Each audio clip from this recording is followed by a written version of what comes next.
न्याय संहिता 2023, BNS Indian act 45 और 2023 के बारे में यहाँ पे हम बात कर रहे हैं। ये बीएनएस का भारतीय न्याय संहिता 2023 का न्यू एक्ट है। इसको ना देखो, इसको ना यहाँ पे टोटल ना 20 चैप्टर में डिवाइड किया गया है बीएनएस को।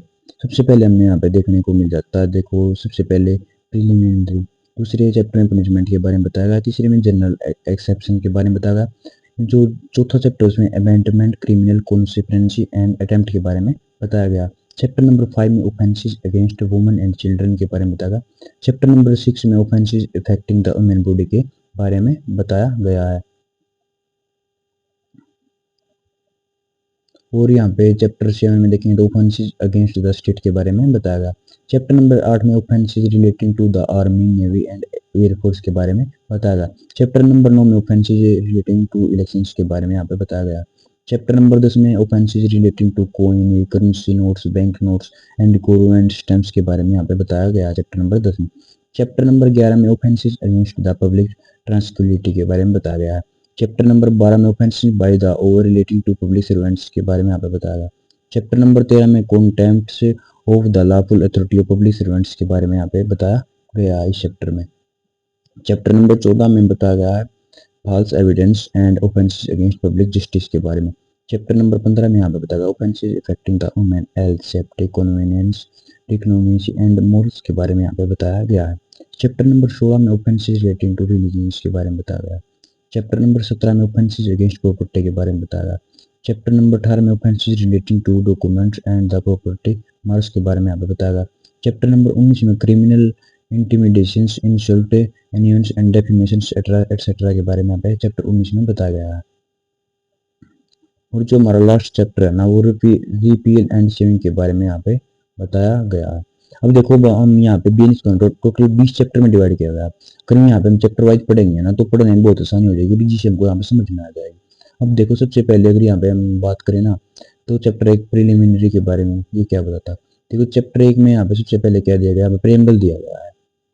प्रेम्बल यानी कि इसमें प्रेम्बल में यहाँ पे बताया गया है कि preamble an act to the constitution and amend the provisions relating to offences and for matters connected therewith or incidental there to be enacted by the parliament in the 7th year of the republic of India as follow। इसमें क्या बताया गया है, यह एक अधिनियम है जिसका उद्देश्य अपराधों से जुड़ी धाराओं को एक जगह जोड़ना और उनके जरूरी बदलाव करना, साथ ही अगर अपराधियों से जुड़े उनसे संबंधित अन्य मामलों को भी इसमें शामिल किया गया है। हम भारत की संसद ने गणराज्य भारत के 74 वर्ष में पारित किया, इसमें ये बताया।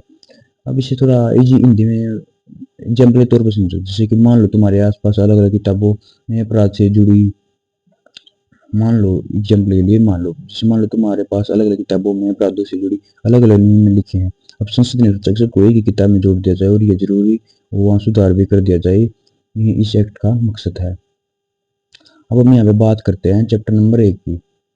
वो चैप्टर नंबर 1 में यहाँ पे ना चैप्टर नंबर 1 को ना यहाँ पे 3 सेक्शन में डिवाइड किया गया है। सेक्शन 1 में show title, communication and applications के बारे में बताया गया। चैप्टर नंबर 2 में कुछ डेफिनेशंस दी गई इसमें, और चैप्टर नंबर 3 में जनरल एक्सेप्शंस हैं। हम तीनों सेक्शन को यहाँ पे पढ़ेंगे। सबसे पहले बात करते हैं यहाँ पे फर्स्ट सेक्शन की। यहाँ पे सेक्शन 1 में क्या दिया गया है,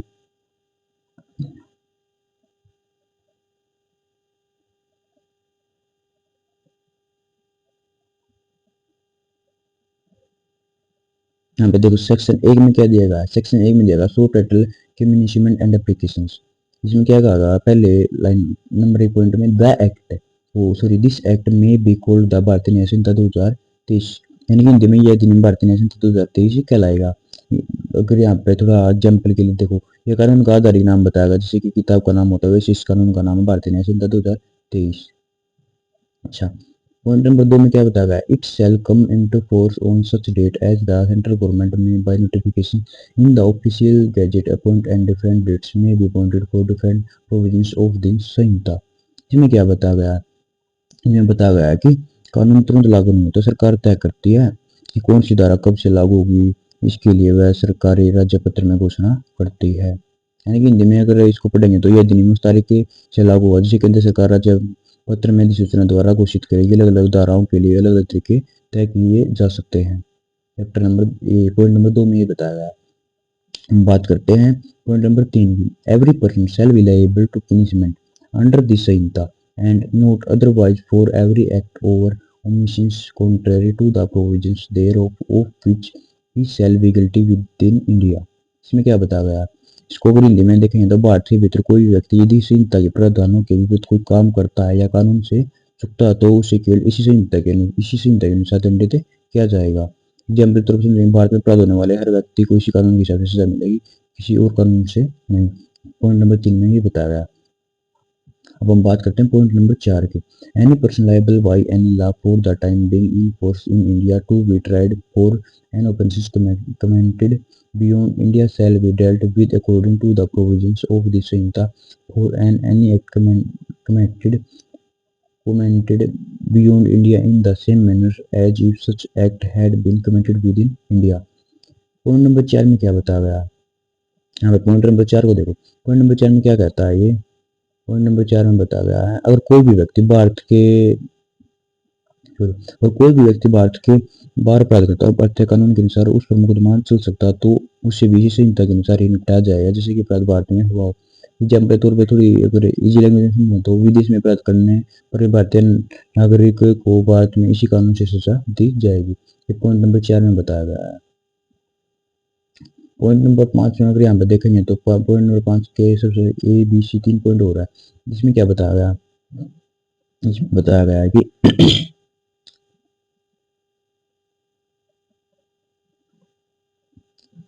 the provisions of this Samhita apply also to any offences committed by।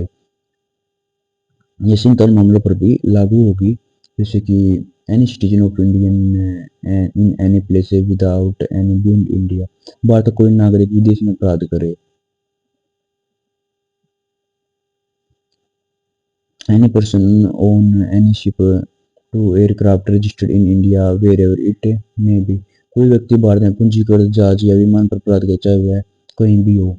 तीसरे में क्या बताया? Any person in in place without any beyond India commenting offences targeting a computer resources located in India. कोई व्यक्ति विदेश में रहकर भारत में स्थित कंप्यूटर संसाधनों को निशाना बनाए।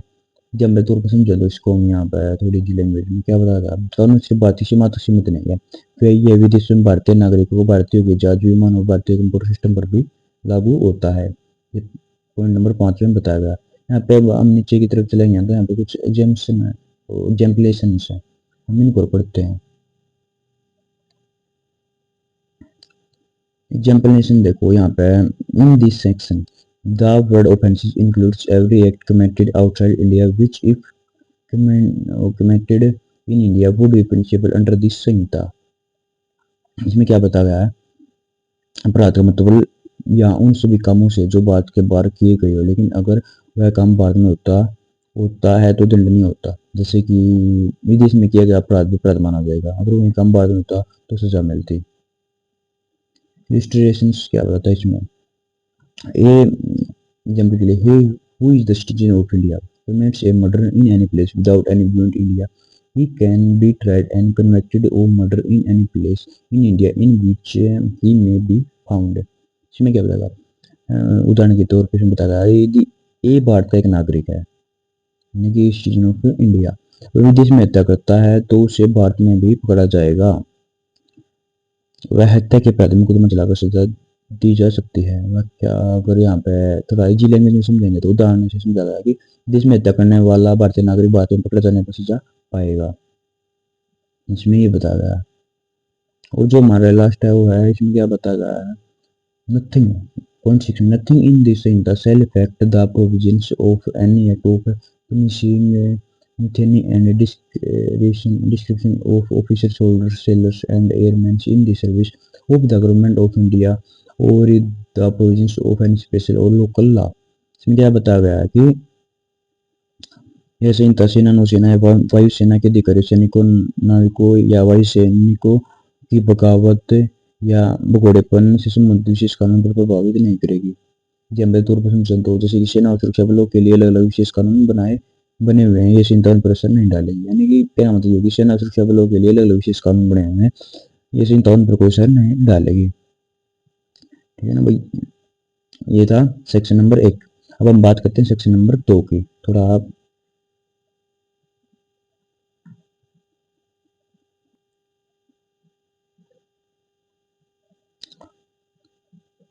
यहाँ पर अब हम बात करते हैं सेक्शन नंबर 2 की डेफिनेशंस और डेफिनेशंस के बारे में। परिभाषा इसमें क्या बताएगा, in this unless the content otherwise requires. जैसे कि यहाँ पे ना इसमें जैसे कि फर्स्ट पॉइंट को पढ़ लेंगे तो act as well as a series of acts is a single act. इसमें क्या बताएगा, कर्म का मतलब एक काम है और कोई भी काम की श्रृंखला भी एक काम ही मानी जाएगी, इसमें ये बताया गया है सिंगल एक्ट यानी कि एग्जाम्पल यानी कि इजी लैंग्वेज में अगर कोई व्यक्ति कोई छोटे छोटे काम करता है तो उन्हें मिलाकर एक काम माना जाएगा। फर्स्ट पॉइंट में ये बताया गया है। यहाँ पे हम बात करते हैं पॉइंट नंबर 2 की। पॉइंट नंबर 2 में बताया गया है unless animal means any living creatures others than human beings. इसमें क्या बताया गया पॉइंट नंबर 2 में, पशु का मतलब कोई भी जीवित प्राणी इंसान को छोड़कर, इसमें यानी कोई भी एनिमल यानी पशु का मतलब कोई भी जीवित प्राणी इंसान को छोड़कर, यानी कि जैसे कि पशु पक्षी हो गए, ये बताया। जानवर में सब आते हैं जैसे गाय कुत्ता बिल्ली पक्षी आदि, लेकिन इंसान को छोड़कर इसमें पॉइंट नंबर 2 बताया। पॉइंट नंबर 3 में क्या बताया, पॉइंट नंबर 3 में बताया चाइल्ड यानी कि child mean any person below the age of 18 year. बालक बालिका का मतलब कोई भी व्यक्ति जिसकी 18 से कम हो, जिले में वर्ष में दो कानून में 18 साल से कम उम्र वाले बच्चों वालों को बच्चा माना जाता है, चाइल्ड यानी बच्चा। और यहाँ पे पॉइंट नंबर 4 की बात करते हैं काउंटर फेल्ट। ये person is said to counterfeit whose kisses one things to resemble another things intending by means of that resemblance to practice deceptions or knowing it to be likely that deceptions will thereby be practiced। और number 4 में क्या बताया, जैसे कि अगर यहाँ पे हम इसको हिंदी में पढ़ेंगे तो हिंदी में देखें तो यानी कि नकली बनाना मतलब है किसी चीज को दूसरी चीज से दिखाना ताकि धोखा किया जा सके। नहीं बताया गया जैसे कुछ नकली, मान लो थोड़ी लैंग्वेज में नकली नोट है, नकली दस्तावेज है, नकली माल आदि परिभाषाओं में इसमें आता है। और यहाँ पे एग्जाम्पलेशन दे रहे हैं इसमें, तो जैसे कि एग्जाम्पलेशन क्या है, it is not essential to counterfeiting that the imitation should be exact. इसमें क्या बताया, जैसे नकली बनाने के लिए हुम्बू कॉपी करना जरूरी नहीं है, हुम्बू कॉपी करना जरूरी नहीं। जैसे एग्जाम्पलेशन 2 में बताया कि व्हेन ए पर्सन किसी जो one thing to resemble another things and the resembles in such that a person might be deceived thereby it shall be presumed until the contrary is proved that the person so causing the one things to resembles the other things intended by means of that resemblance the to practice deviations or knew it to be likely that deception would thereby be practiced। इसमें क्या बताएगा, अगर कोई भी चीज इतनी मिलती जुलती कि लोग धोखा खा सकते हैं तो मान लिया जाएगा कि बनाने वाला धोखा देने का था, इसमें बताया गया है। और यहाँ पे जो हमारा नेक्स्ट पॉइंट है वो है point number 5, court. Courts mean a judge who is empowered by law to act judicially alone over a body of judges which is empowered by law to act judicially as a body when such judge or body of judge is acting judicially। और number 5 में क्या बताया, न्यायालय मतलब बोला है वह जज या जो मनुष्यों कानून में न्याय काम करने का अधिकार दिया गया हो। जब तो कोर्ट अकेला जज, वो कोर्ट अकेला जज भी हो सकता है या कोई जजमेंट कर भी, मैं ये बताया। पॉइंट नंबर 6 में क्या करता है, death means the death of the human beings unless the contrary appears from the context. Point number 6 में बताया गया है कि मृत्यु मतलब इंसान की मृत्यु जब तक कि संदर्भ कुछ और ना बताए, या मृत्यु में सिर्फ इंसान की मौत है, डेथ यानी इंसान की मौत के बारे में बताया। और यहाँ पे पॉइंट नंबर 7 में बताया गया है कि dishonestly means doing of any act with the intention causing wrongful gain to one person or wrongful loss to another person। इसमें क्या बताया गया, इसमें बताया गया कि बेईमानी से का मतलब है कोई ऐसा काम करना जिससे किसी को गलत फायदा मिले, किसी को गलत नुकसान, ये चोरी करना, धोखा देना, सब बेईमानी में आते हैं, डिसऑनेस्टी में आते हैं। पॉइंट नंबर हम 8 की बात करते हैं, document means any matters expressed or described upon any substances by means of letters figures or marks or by more than one of those means intend to be used which may be used as evidence of that matter। और number 8 में बताया गया है कि दस्तावेज का मतलब है सॉरी और नंबर 8 में बताया दस्तावेज का मतलब कोई भी चीज में अक्सर अंक के निशान बने हों जिसे सबूत के रूप में इस्तेमाल किया जा सके। जैसे इजी लैंग्वेज में समझे तो हम यहाँ पे कॉन्ट्रैक्ट हुआ, कोई चेक हुआ, पावर ऑफ हो गया, टर्न नक्शा हो गया, लिखित निर्देश सब दस्तावेज है। एग्जाम्पल जैसे कि it is a material by that means or upon what substances this letter fingers or marks are found or whether this evidence is intended for or may be used in a court or not।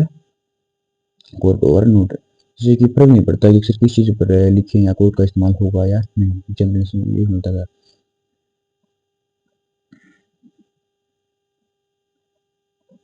और यहाँ पे अगर देखेंगे ना तो example दो में भी कुछ इलिस्ट्रेशन दिए गए इसमें। जैसे मैंने बता दिया कि a writing or expression the terms of contract हो गया which may be used as evidence of this contract is the document. जैसे कुछ कॉन्ट्रैक्ट हो गए cheque upon bank is the document है कुछ, यानी कि चेक हो गया, a power of attorney is document है, जैसे कि पावर ऑफ अटर्नी हो गया, ए मैप हो गया और प्लान विच में to be used or which may be used as evidence as document. कुछ नक्शा हो गया जैसे या a writing containing direction or installation is a contact है, या कुछ लिखित निर्देश हुए। मैंने आपको पहले इसमें पॉइंट में बता दिए थे, यानी कुछ भी ये जो भी हो सकते हैं, मेनली तो ये यूज होते हैं। और हम यहाँ पे बात करते हैं एग्जाम्पलेशन दो की। Whatever is expressed by means of letters, fingers or marks as explained by mercantils or other uses shall be made to be expressed by such letters, fingers or marks within the meaning of these sections, although the same may not be actually expressed। इस illustration के वजह से A writes has his name on the back of the bill of exchange payable to his order this meaning of the। इसी को तो बाद में पढ़ेंगे, पहले एग्जाम्पल को किधर देखते हैं तो आप भी इसमें क्या बताया जैसे कोई व्यापारिक प्रथा हो जो से तो निकलता है वही दस्तावेज माना जाएगा, इसमें नहीं बताया गया कुछ। इसमें कुछ नहीं बताया सिग्नेचर और कुछ ऐसा हस्ताक्षर ये माना जाएगा। पॉइंट नंबर 9 में presently a person is said to do a thing independently if he does that thing with intent be defraud but not otherwise। जैसे पॉइंट नंबर 9 में क्या बताया गया है कि धोखाधड़ी से मतलब ऐसा काम करना जिसका इरादा धोखा देना हो। एग्जाम्पल के तौर पर समझे तो हम इसमें जैसे कि अगर इरादा धोखा देने का नहीं है तो धोखाधड़ी नहीं कहलाएगा।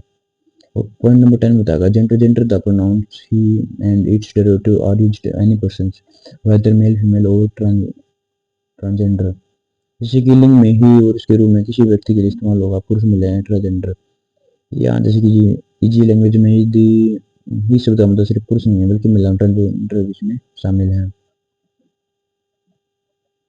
जैसे कि एग्जाम्पलेशंस के लिए अगर यहाँ पे देखें ना transgender shall have the meaning gender is to be in the clause k of the section 2 the transgender person protection of rights act 2019 का कुछ एग्जाम्पलेशन दिया गया कि प्रोटेक्शन ऑफ राइट एक्ट 2019 का मतलब कुछ बताया गया है। इसको कौन तो ज़्यादा डीपली पढ़ेंगे ना एक तो इसके बारे में बात करेंगे।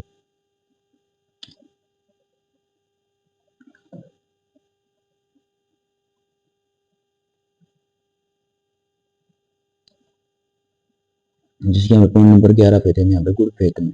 Good faith in thing is said to be done or believed in good faith which is done or believed without due care and intention. इसमें क्या बताया गया है, इसमें देखो इसमें बताया गया है कि गुड फेथ यानी कि सद्भावना का मतलब कोई काम या विश्वास तभी सद्भावना से किया या माना जाएगा और पूरी सावधानी और ध्यान से किया गया हो। जैसे कि अगर बिना ध्यान दिए लापरवाही से किया गया है तो वह गुड फेथ नहीं कहलाएगा। गुड फेथ का मतलब इसमें नहीं बताया। और 12 नंबर 12 पॉइंट में बताया government means the central government और स्टेट गवर्नमेंट। इसमें क्या बताया गया है गवर्नमेंट यानी कि सरकार मतलब केंद्र सरकार राज्य सरकार अधिकार से दोनों स्तरों पर लागू होती है, इसमें नहीं बताया गया।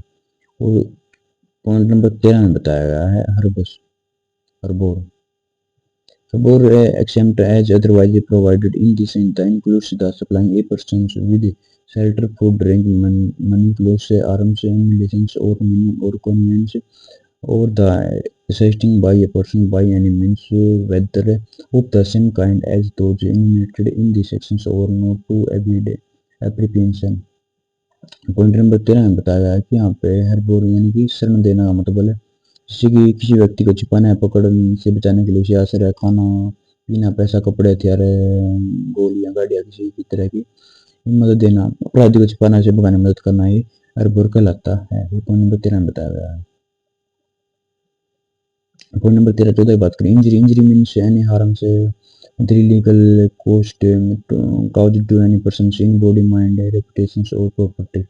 इंजरी यानी कि इंजरी में हानि का मतलब किसी व्यक्ति के शरीर, मन, प्रतिष्ठा, संपत्ति में कोई भी गैर कानूनी नुकसान पहुंचाना, यानी कि चोट, मानसिक तनाव, बद संपत्ति नुकसान सब इंजरी है।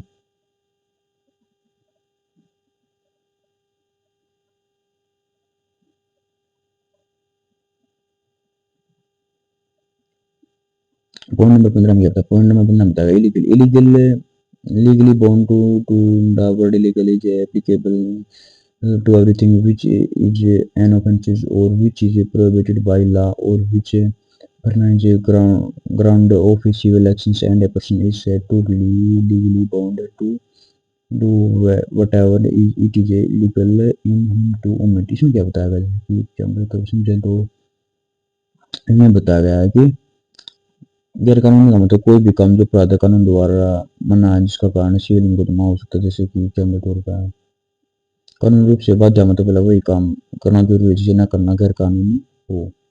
इसको थोड़ी एक इजी लैंग्वेज में समझे ना तो अगर कानून कहता है कि काम करना जरूरी है और कोई उसे नहीं करता तो वो अपराध है,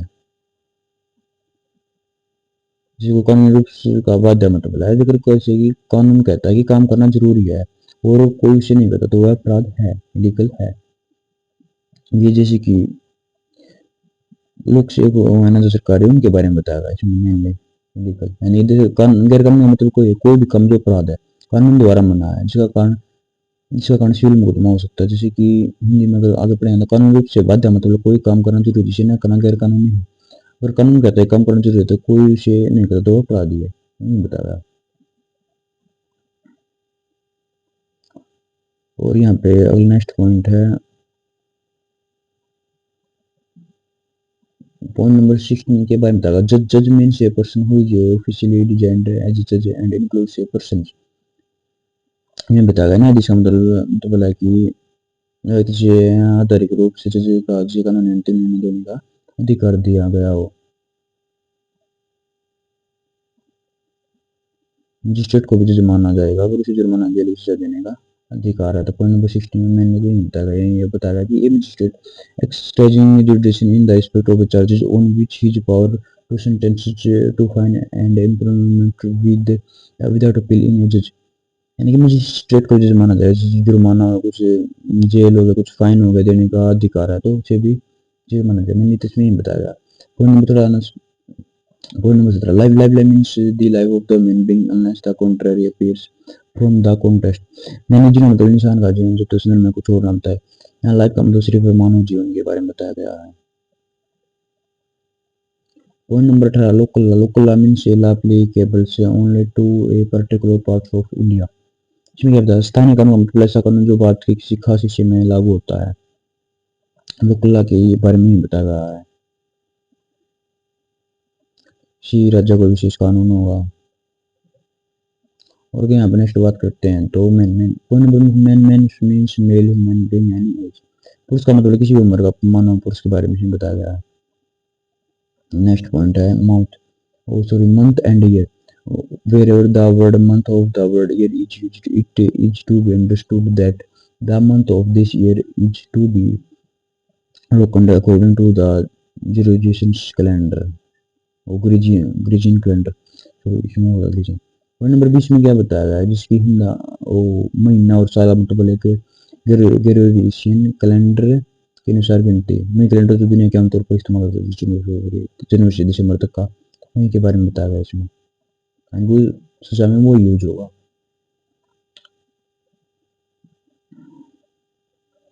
और यहाँ पे अगला पॉइंट देखेंगे तो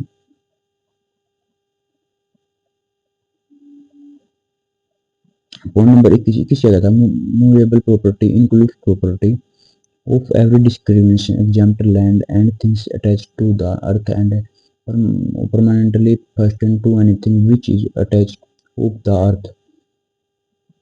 इसमें क्या बताया हुआ है कि चल संपत्ति मतलब हर तरह की संपत्ति, हर तरह की संपत्ति जैसे कि सिवाय जमीन और जमीन की जुड़ी चीजों के, जैसे कुछ भी प्रॉपर्टी हो, जैसे कि गाड़ी होगी, आपकी बाइक होगी, कुछ फर्नीचर हो गया, कुछ पैसा हो गया, ये सब मूवेबल प्रॉपर्टी है। जैसे कि पशु है आपके पास कुछ, ये सब मूवेबल प्रॉपर्टी है। बता क्या है इसमें।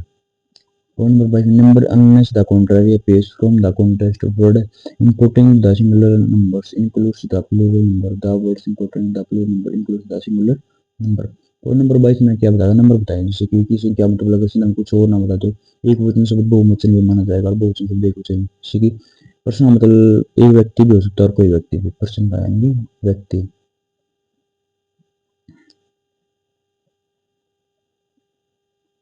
और जो नेक्स्ट पॉइंट है ना हमारा, वो हमारा ओथ। नंबर 20 और 30 में था, oath includes a solemn affirmation substituted by law for an oath and an indiscrimination required or authorized by law to be made before a public servant or to be used for the purpose of proof whether in a court or not। इसमें क्या बताया गया है कि जैसे कि oath यानी शपथ का मतलब कानून द्वारा तहत गंभीर घोषणा प्रक्रिया चाहे कोर्ट में हो या बाहर, कोर्ट में गवाही देने से पहले ली जाने वाली शपथ होती है। जैसे कि आपने फिल्मों में भी देखा होगा ना, कोई उस पर कोई गीता पे रख के कसम खाता है, कोई किसी चीज पे जो भी बनने है उसको मानता है। इसमें ये बताया गया है, ये फिल्म में देखता है कि मैं कसम खाता हूँ कि मैं झूठ नहीं बोलूंगा, वो नहीं होता, वही ओथ के बारे में बताया गया है।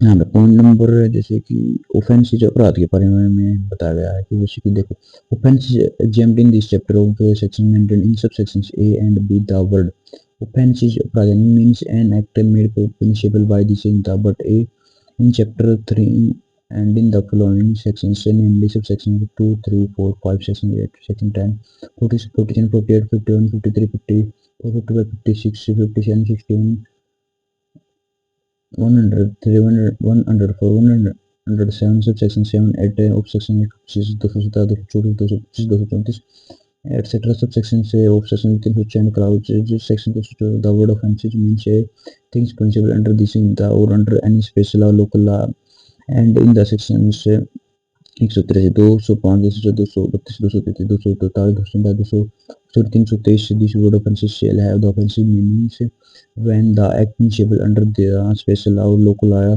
is punishable under such law with imprisonment of a term of 6 months or more, whether which is without fine। यानी कि इसमें इतना ज़्यादा मतलब वैसे पड़ता है, इजी मीनिंग है इसका, आपको दिख रहा इतना बड़ा क्या कुछ बताया गया, इसमें तो बहुत इजी है। अब आप मतलब कोई भी काम जैसे दंडनीय है, कुछ खास धारा में पंचामृत विशेष व्यवस्था ने कानून होते दंडनीय काम ये होता है, जिस सेक्शन से जब आगे पढ़ेंगे ना तो ये आपको अपने आप क्लियर होते आ जाएंगे। और जो सेक्शन 25 है omission, omission mean single omission as well as series of omission. Hindi चूक का मतलब है कि एक बार की चूक या कई बार की चूक, इसमें ओमिशन के बारे में बताया गया है। जैसे कि जरूरी काम ना करना ओमिशन है।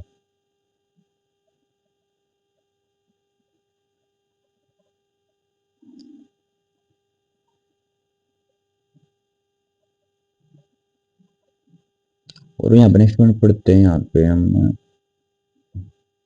26 persons includes any company or associations or body of persons whether encrypted or not।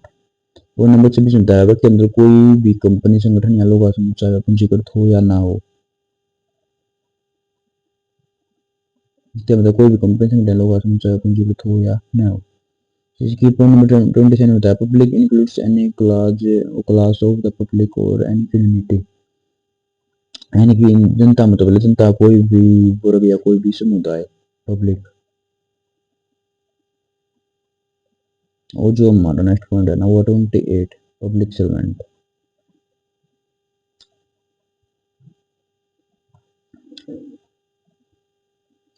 अब हम बात करते हैं पॉइंट नंबर 28 की, पब्लिक सर्वेंट यानी सरकारी अधिकारी। Means a person falling under any of the discrimination namely, ये क्या बताया इनमें सब पॉइंट है जिसकी ए बी सी, इसमें ना मेनली तो यही है, मैं आपको एक इजी डेफिनेशन में समझा दूं इसको सारा पॉइंट नंबर 28 को आपको भी। जैसे कि फिर मैं आपको एक एक पॉइंट के बारे में बता दूं, जैसे कि लोक सेवा मतलब वह व्यक्ति जो सरकार या कानून के तहत सार्वजनिक कर्तव्य निभाता है, यानी कि सरकारी अधिकारी मेनली जो जिन्हें सरकार का कर्तव्य सरकार का काम करता है, सरकार उसको तनख्वाह देती है, जैसे कि मेनली तो कानून ही है। अब देखो इसमें सेना के अधिकारी भी आगे, जज भी आगे, सरकारी अफसर आगे, पंचायती सदस्य आगे, चुनाव अधिकारी, राजस्व अधिकारी और सरकारी कंपनी के कर्मचारी शामिल हैं। नगर निगम का आयुक्त भी एक पब्लिक सर्वेंट है। एग्जाम्पल तो जैसे कि every communist officer in the army navy and air force के भी, ये भी सरकारी लोग से हो गए।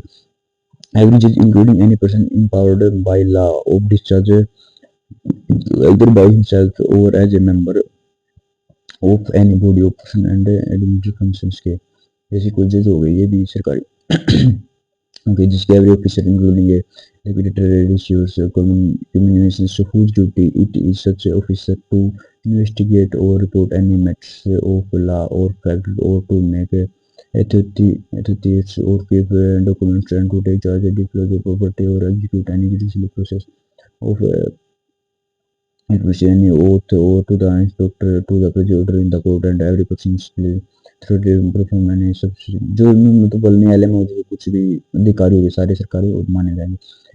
लोक सेवक के बारे में बताया जिसकी एवरी एसोसिएट और members of the Panchayati system court of public servant, ये पंचायत के कुछ सदस्य भी सरकारी माने, सरकारी लोक सेवक माने जाएंगे। जैसे कि every arbitrator or other person to whom any cases or matters has been referred to disclosure or report by any court or by any other complement public authority, जैसे कि कुछ चुनावी अधिकार हो गए और जितने भी अधिकारी हैं जो न्यायालय कोर्ट को रिपोर्ट देते हैं, वे सारे सरकारी अधिकारी माने जाएंगे। Every person to hold office of which empowered place to keep person of government, ये बताया गया कि जैसे कि एवरी पर्सन जो डायरेक्टर हैं, कोई भी अधिकारी है, इन सब सरकारी लोक सेवक माने जाएंगे।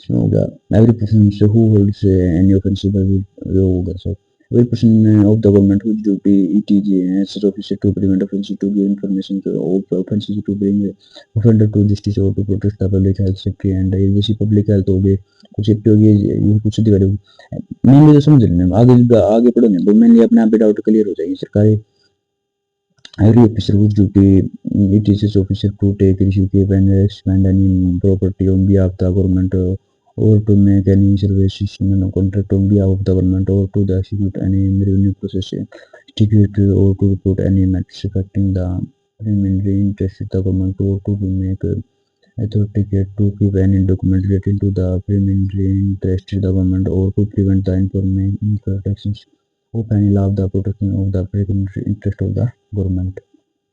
नेक्स्ट क्या बताता है, नेक्स्ट बताता है कि every officer whose duty it is as such officer to take receive or spend any property, to make any survey estimates or levy and rate or tax any superior common purpose of any village town district or to make necessary to keep any documents for the action of the right of the people of any village town and district। Point number J है every person who holds any office by virtue of which he is empowered to prepare publish maintains a ratio or electoral or to conduct of election part of any election। Every person in the survivor to pay government and regimented by fees commissions for the performance and public duty of the government in this wish to pay local authority defined in clause 31 clause 3 or section 3 of the General Clauses Act 1897 of the corporations established by end of central or state act of over a government company as defined in the clause 45 section 2 chapter Companies Act 2013। Example के तौर पर मान लीजिए कि जैसे कि person filling under any of the description made in the closing of condition by the government or not, every person is the actually positions of the situation of a police servant at a legal defect, there may be in the right to hold the situation in a public servant elections and election for the purpose of selecting members of any legislative, municipal or other public authority or whatever director the method of election to which is by or under any law for the time being in force institution in secretary commission the public servant है। ये बता रहा था इस point में। अब हम बात करते हैं पॉइंट नंबर 29 की। Just to believe a person is said to have a reason to believe a things if he has sufficient cases believe that things but not otherwise। Point number 29 बता रहा है जैसे कि reason to believe विश्वास करने का कारण मतलब जैसे किसी व्यक्ति के पास कोई तथ्य कारण है किसी बात का विश्वास से करने का और इजी लैंग्वेज में समझे तो जैसे कि बिना का विश्वास करना मान्य नहीं है।